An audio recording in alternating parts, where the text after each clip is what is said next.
people threatening our lives, leaking addresses out there, putting crazy pictures that nobody's linked her address. Shut the fuck up. During real time last night, I did not see that happen. I don't, none of our team saw it happen, because I promise you if we would have seen that happen, we would have had her back. Unfortunately, this type of shit happens every single game to her, and the league and the refs do absolutely. No one else should walk on that floor if Caitlin Clark doesn't. The dramatic words were those, spreading online as Sophie Cunningham reportedly reached her breaking point after the incident on the court. The WNBA was experiencing intense feelings around Alyssa Thomas and Clark later. When Thomas spoke about the media, she stated the collision was just part of a basketball play and denied any desire to hurt Clark. More discussion was quickly triggered by her remarks, particularly after the league subsequently escalated the foul.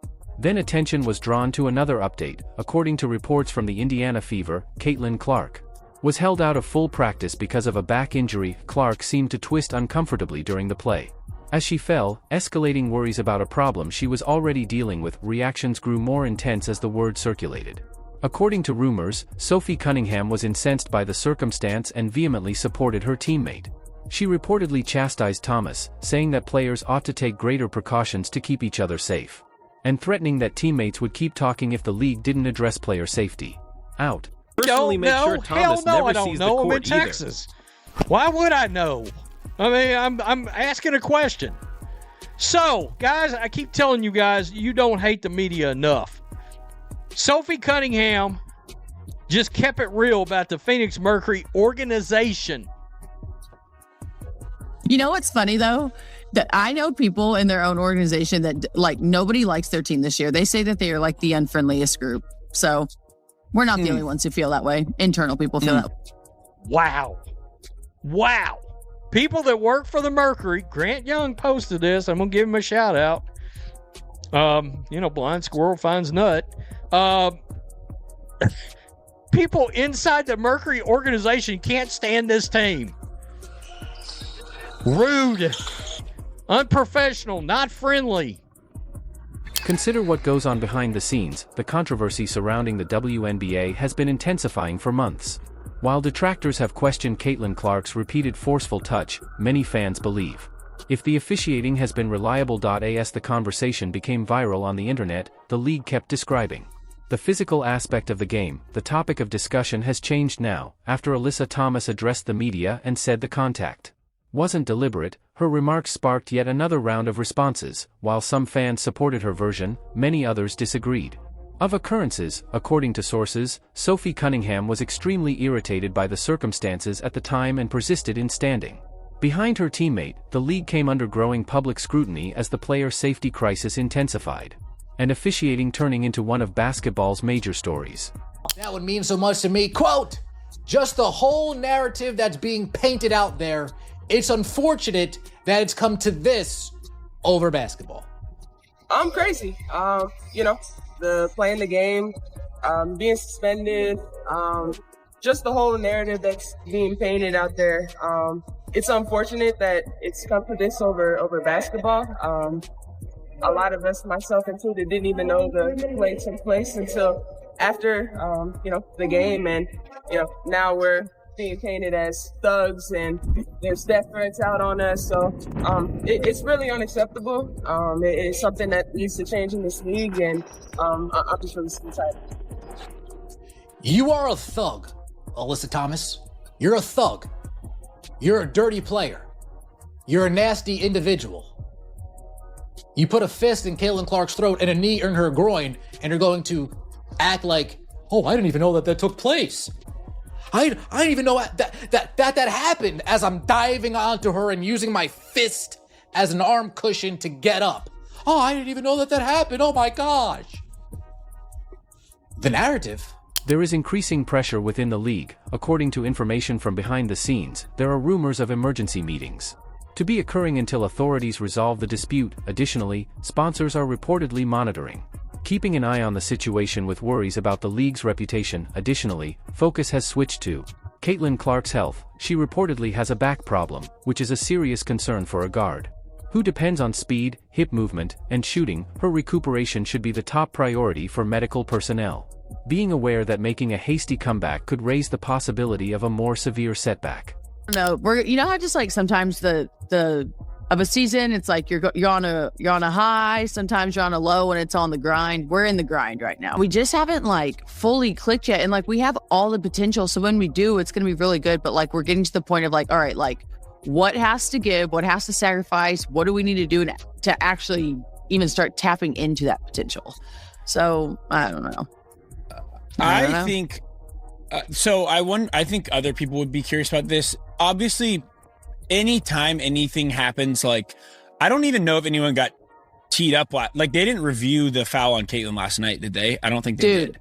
Insane. But that's clearly what makes its rounds on social media. When you got teed up, that's what makes its rounds on social media. Yeah. Does like when CC does get kind of, I hate using the word bullied, but like people are fucking rough with her. Like there's no other way around it. Does that like fuck with you guys as a team, or is that just an incident that becomes a much bigger deal on the internet than it does during real time?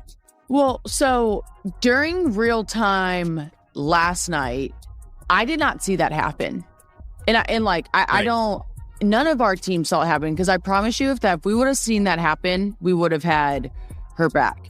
Unfortunately, this type of shit happens every single game to her, and the league and the refs do absolutely nothing about it. It's been a minute since you got fined on this podcast.